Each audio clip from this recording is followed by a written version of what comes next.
অষ্টকম কি জয় ওই নন্দতনুজ কিঙ্করং পতিতাং মাং বিষমে ভবাম্বুধ কৃপয়া তব পাদ পঙ্কজ স্থিত ধুলি সদৃশ্যং বিচিন্মদয়।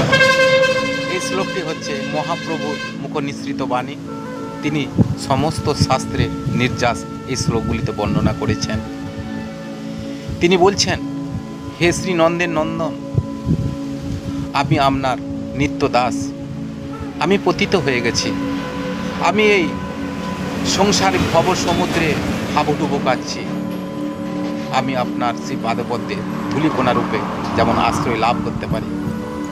হরে কৃষ্ণ, হরি বল। অষ্টকম কি জয় ওই নন্দতনুজ কিঙ্করং পতিতাং মাং বিষমে ভবাম্বুধ কৃপয়া তব পাদ পঙ্কজ স্থিত ধুলি সদৃশ্যং বিচিন্মদয়। এই শ্লোকটি হচ্ছে মহাপ্রভুর মুখনিসৃত বাণী। তিনি সমস্ত শাস্ত্রের নির্যাস এই শ্লোকগুলিতে বর্ণনা করেছেন। তিনি বলছেন, হে শ্রী নন্দের নন্দন, আমি আপনার নিত্য দাস। আমি পতিত হয়ে গেছি। আমি এই সংসারিক ভব সমুদ্রে হাবুডুবু কাচ্ছি। আমি আপনার শ্রী পাদপদ্মে ধূলিকণা রূপে যেমন আশ্রয় লাভ করতে পারি। হরে কৃষ্ণ, হরি বল।